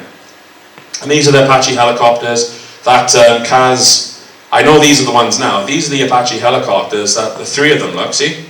These three were the ones flying in that triangular formation, coming over, down the bottom from St. Athens, heading over to Llantrisant. And of course, one of these, I don't know which one, had to make an emergency landing. Now what baffles me is, this is a military exercise. Normally a military exercise, it happens over a course of a day or two, and they do one thing, and then they do another little thing, and then another thing. They did everything on one night. Everything came together for that one moment, for that one couple of hours. And what I want to understand is, how can Apache gunship fail in a military exercise when it's one of the most reliable helicopters that we have? It's one of the most powerful, one of the most deadly.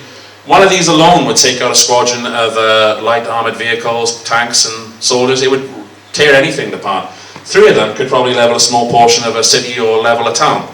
So why do you need so much firepower just for one area? And as I said, those other helicopters as well can be fitted with guns and missiles and things. So there's a lot of firepower, and they did, in my opinion, use them at least once, because in a military exercise, this is something I've learned now, we have a targeting area where they can use live rounds. It's in Pembrey. I don't know exactly where that is. It's not too far away from Brecon, I understand, but they can use live ammunition there. They cannot use it anywhere else in the UK. They cannot use live ammunition unless, of course, they're chasing something that shouldn't be there. Something invading the airspace. That's the only time they're authorised to use it. Now, I'm just going back to the helicopter in this chart again here, because, this, as I said, this happened 10, 12 minutes after the event. This is the signal for 421. That's the explosion that people heard. And what's interesting is that this helicopter here, somebody who was down St. Athens that night listed this later on, and what he said is that this helicopter, 3 minutes after the actual explosion, decided to take off and head towards Llantrisant area. And people made comments saying they saw helicopters landing on the common and taking off.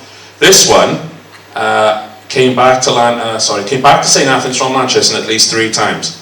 And he's coming back, look, see, you can see he takes off at 4:24, departs again at 4:50, comes back at 5:07, departs at 5:21. He lands again, and then he goes off to Bryce Norton where the E3 Sentry landed. So I don't know if he's being debriefed or he's got some information that he has to give, but once he's transported something, he's gone and left the area. Now Dave basically said in his witness statement that I collected from him, he said, I can only see 2 Apaches after the explosion, he means here, but I could hear twin rotor Trinocs coming from and Athens in the distance. They were flying back to start, Athens and back to Llantrisant, as if they were transporting something very loud. 2 Apaches following it this time, not 3. So what are they transporting that requires this much protection? It's just an exercise, isn't it?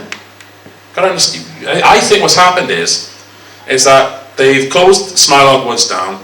They've obviously managed now to get this thing, whatever it was, out of the area and attack it. So now they've got to get in there quickly and remove everything before people start getting suspicious, because morning is coming. Now, Mike Maunder posted this to me, and he said there was an interesting comment left last night on the network page. I've left the name blank because I don't think I had his permission to use it, but we can use the comment. In relation to this event, you will find the best source of information will be aviation enthusiasts or amateur radio hams. And that's basically what I've been doing. If aircraft such as AWACS, types of aircraft were in the air around these days, these people will know. As a kid, I grew up around loads of them near Cardiff Airport and St. Athens, and they miss nothing. On this subject, the other movement, apart from the gunship Apache that landed at Cardiff Airport, he said one thing that was interesting was the arrival and departure of BEA 146 from RAF Northolt. Nothing out of Northolt is boring, and flights from there to Cardiff Airport are very, very rare and unscheduled. That aircraft does not only fly high-level benefits claims, its call sign is Kitty Hawk, it's UK military specific, and it moves all sorts of people around. This is royal family, top military brass, people working in top secret compartmentalized projects. Those are the kinds of people they fly around. They don't fly just anybody.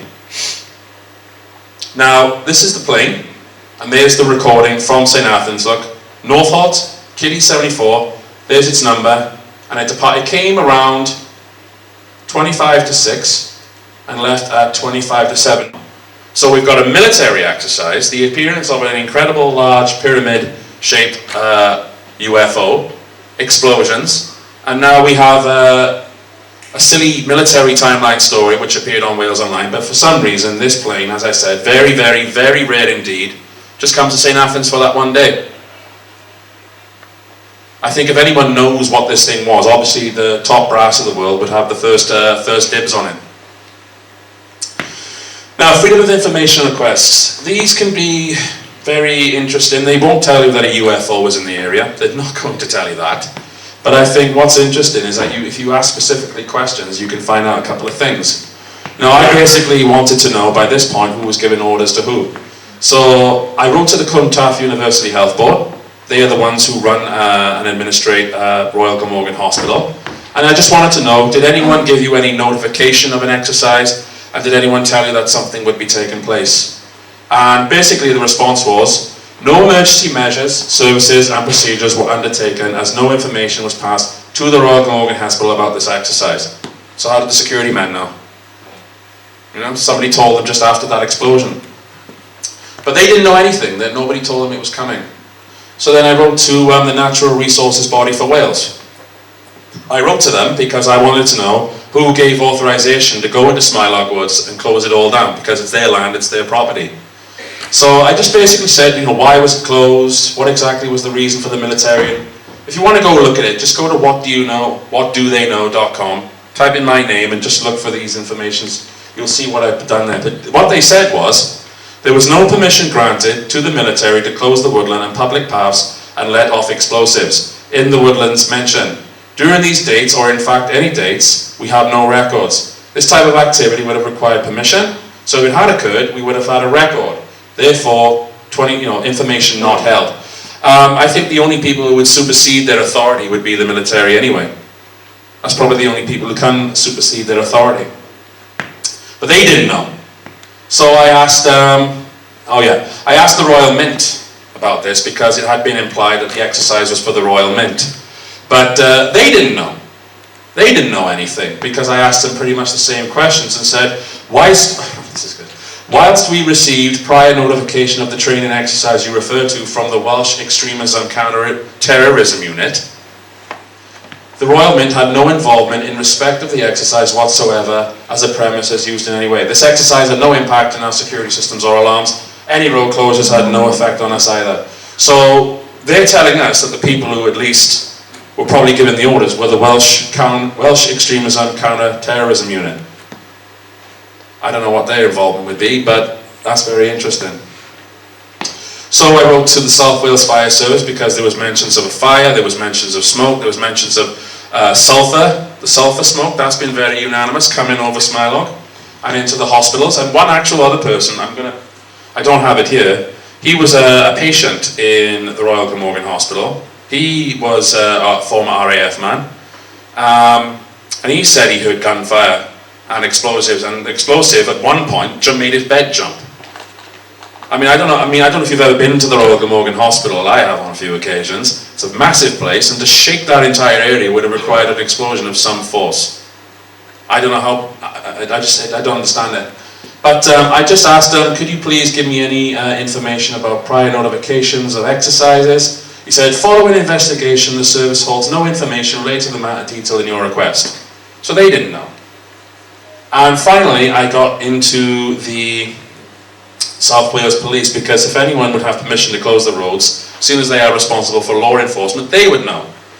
And I did actually put in a lot more information this time, because I thought if they had any recalls from 101 or 999, if anyone had told them to close the roads or anything else, could I have copies? They didn't. I basically asked a lot more information, and they got back to me. And after a while they said, I'm going to read it here, your request for information has now been considered and I am not obliged to supply the information you have requested. In relation to your particular request, the following exemption applies. And this is section 14.1, and it says vexatious requests. Now if any of you want to know what that means, vexatious means causing or tendency to cause annoyance, frustration or anger. So I'm asking about a road closure, that happened 2 years ago And they're telling me that that's just too much trouble for them to look into. Sorry, can't be asked to get off my arse to ask about a road closure. Therefore, vexatious. So that tells me that they're hiding something from me. And since then, I've actually put in a few more freedom of information requests, and this time I've just got straight to it. You know, how many 101 calls did they receive? How many incidents reports did they probably get? I've since wrote to the MOD, and this time I've just been specific. What were the lights in the fields? What was the green object that was seen being chased by military helicopters? What was seen going into Smilog Woods? So hopefully by the 20th of September I'll have an answer, because that's how long it takes for them to process these things. Gary, you're going to mention the couple of the FOIs I put in. No, I haven't used them. One that come in TAP Council. I asked them if they were notified in advance that there was going to be a military exercise in their area. I haven't had a chance to look at that yet. I'll get that later. Well, they responded saying no, they weren't notified. They weren't notified either. Cardiff Airport, they weren't notified either. Yes, that's actually something that Emlyn's correct about. Cardiff International Airport, we're not notified about the exercise either. So no one was. No one knew about any of this. It's ridiculous. Military exercises are a common thing in this country, especially around here because of the Brecons in the area. And I would actually say that this is not a military exercise at all, because the terrain of this country is similar everywhere. Everything's a valley land. They've got a 30,000 square feet or square meter area that they can just do anything they want to. So why choose Lantrisson in the middle of the night over a residential area? It makes absolutely no sense, unless of course it is for the reasons Caz has stated to you, for what she saw. Now that's basically all I have. I hope you've enjoyed it. I'm going to hand it back to Caz, because we have one more thing to show you. So Caz, well, thank you very much, ladies and gentlemen, anyway.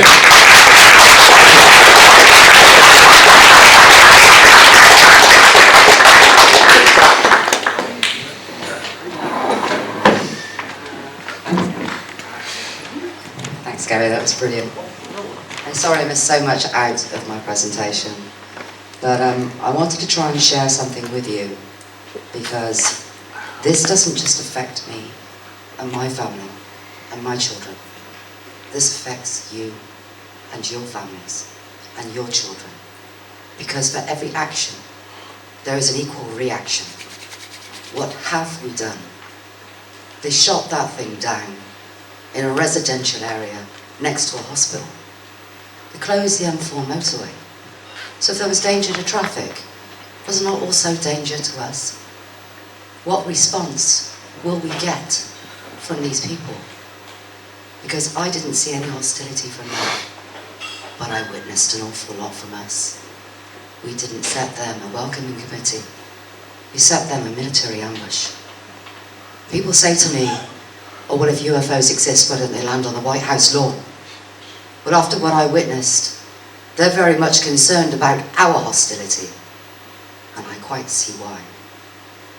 Now, we've just done an entire presentation based on 4 minutes that changed my life. And I could stand here all night and tell you in detail what I saw. And Gary and Swansea can stand here and present the evidence to you. But if I can get you to feel just a fraction of what I felt that night, if you can see a fraction of what I saw that night, then I've done my duty to everyone. So just humour me and bear with me for the 4 minutes that changed my life. This was written for me by a lady called Claire Buchholz, and it's based upon my statement. And I hope by reading it that you'll feel it too.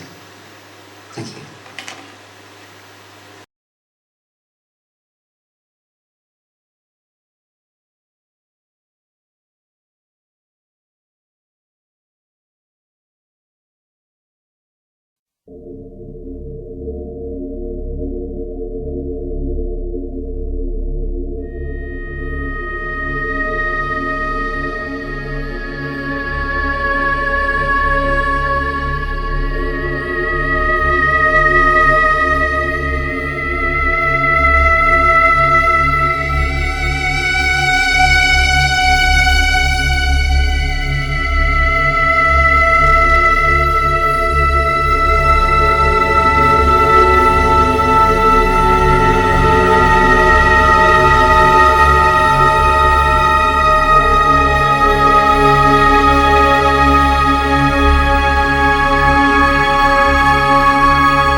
What I want people to realise, and I know there are hundreds of witnesses out there, whether or not you saw a helicopter that night, where was that helicopter, is important to us.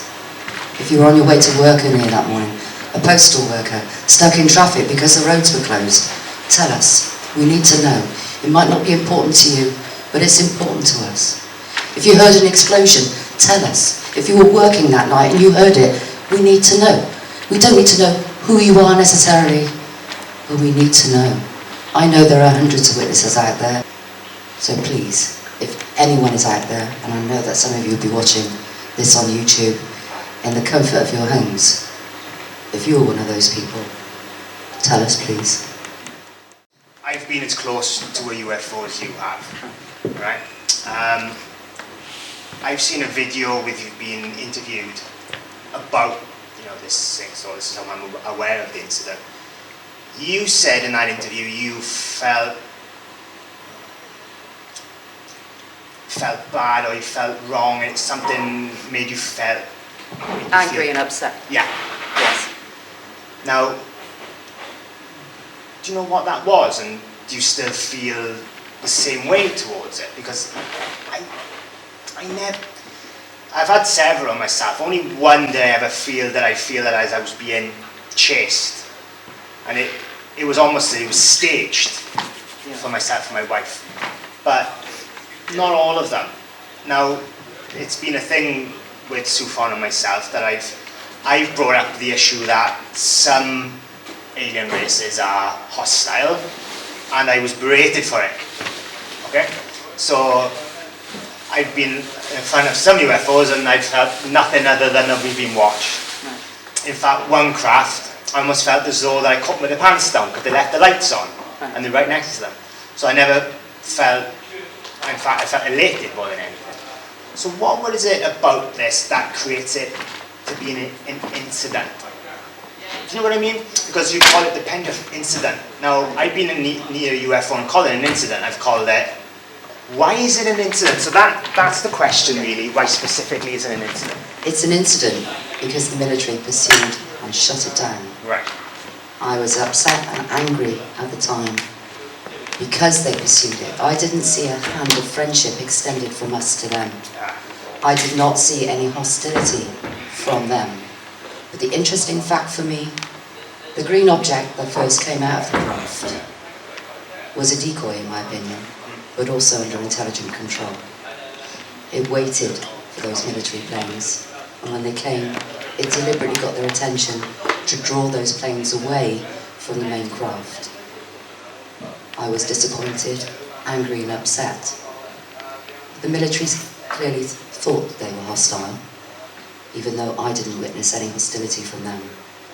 In fact, I questioned whether or not they were truly pyramid builders, because the word itself doesn't come from our language, no. Pyramid. So that's why it's an incident, because they shot it down. Our relation towards... Next to a hospital, in a residential area, yeah, where patients were physically shaken in their beds so violently they thought a bomb had gone off in the building. Now, the military shut all the roads. They shut the M4 motorway. So if there was danger to traffic, was there also danger to people that lived there too? Or God forbid, that they were doing neurosurgery in the hospital that night because the administrator for the hospital wasn't told. And if he was, perhaps they would have delayed any neurosurgery, brain surgery, or,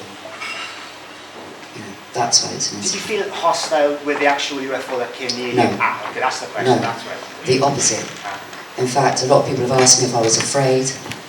I did feel like someone had taken the fear away from me, for real. Yeah.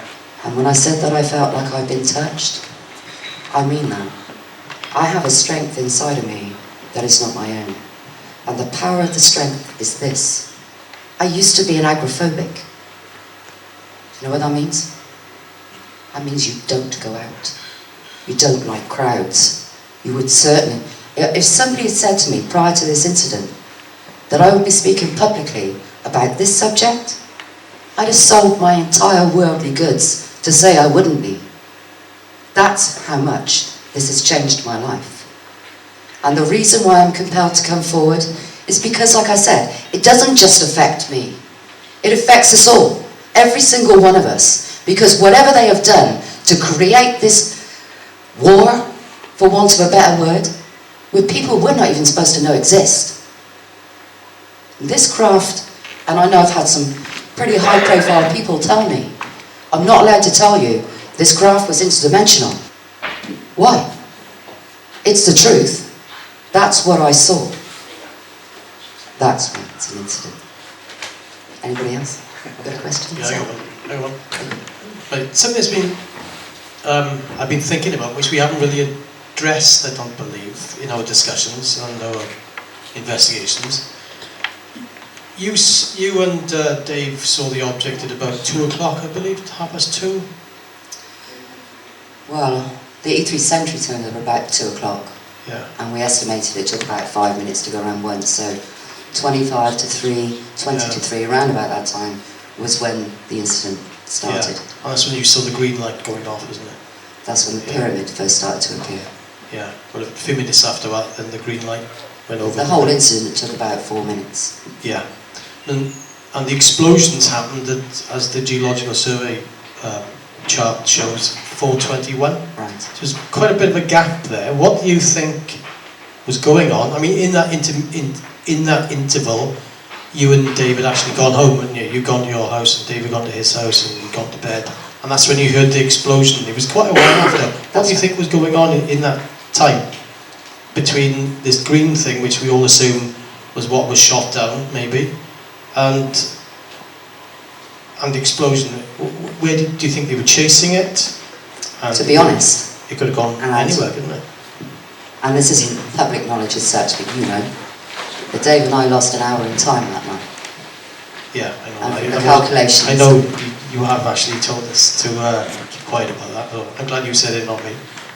Yeah, we don't know what happened, and it was only through calculating, bearing in mind that we ran out at the gate for about 10 minutes total. So where did the rest of the time go? We don't know. We do have an eyewitness in Lujadiga that saw the green object being pushed back down the valley by 3 black helicopters. And when you look at the mountain roads, the valley roads, this object has gone up the mountain range, if you like, rather than up the roadways. And that mountain range comes out at Lujadiga. So in the time, I suppose, they pushed it back down. I believe that Llantrisant Common was always going to be the kill zone, where the Apache helicopters were waiting for it. But as for the rest of the time, I don't know. Have you actually physically, has something actually physically changed in your body? Yes. You have actually, there's something wrong with you because of it? Yes. I have a cancer scare right now. I had a tumour removed from me on the 24th of July. I have to wait for 8 weeks to find out whether or not that's malignant or benign. I also have a blood disorder that I didn't have before, and my electrodermal wave has changed. It is constant and changing and repeating. My body is emitting a signal. And this only came out when I took the lie detector test. Yeah, you said when you took the lie detector. Yeah. This came about. I don't know what it means, but it's abnormal. And I would really like to know what that signal is, what it's saying. But that doesn't know. Anyone else? Is there any way you're finding out what satellites were around that area? Yeah, I guess you can go to some of those websites that have playback apps on them. They do track satellites every now and again. I know that. Yeah, it should be possible. I've never looked into it, but. Because obviously, you know, you were expecting something. Well, so this is something that somebody said to me when I was first looking into it, because after the Rich Planet incident, the Rich Planet Q&A took place, and Caz had told us everything that had happened that night, just the bits about UFOs and military and everything. I started looking into it. Something I didn't say in the presentation is that not long after the event, Q&A in Rich Planet, I tried to find Caz Clarke. And I wanted to speak with her because I thought, wow, this is really interesting. And I just recently joined SUFON a few months earlier. Couldn't find her. Tried everything. Looked on Facebook. I knew if you're on Wales Online, you've got to have a Facebook account at least, you know, to talk on there, and that's what she was using. So I thought, I know she's there, but why can't I find her? You know, it should be coming up in a... I couldn't find it. No, we all did. I know Mike Maunder, we all tried, because we were all working together with this. But once I started posting some of the interesting things, somebody said to me the International Space Station was flying over that night. And somebody was looking at the live, maybe looking at the live feed. He said to me that he could see something down there over the Wales area. I've tried to find this person again, but what I would like to do is, if there's anyone who knows about archive footage from the International Space Station, because they do have live cameras and they do record these things now and again, is if anyone can get to that date specifically, 2:30 a.m. on Friday night, then certainly, you know, that would be something interesting to look at. But other than that, you know, I guess, you know, the satellites can't be tracked yet, so. On the subject of the International Space Station, very briefly, Tim Peake was supposed to be up there at the time, and gave a high five to all of Wales for an early St. David's Day, because they were watching Wales. A coincidence? I think not. They knew it was coming. Anyone else? I was just wondering, have you been threatened at all by the RAF or the top gangs or whatever they are? Okay, I had a guy, he joined every single UFO club there was to join on Facebook. And I asked a few people, did they know him? No, but they knew of him and he was a member of their group, but nobody had actually met him. And he contacted me on Facebook. He said he had an interest in the case and he wanted to come down and see the fields and meet me. So I agreed.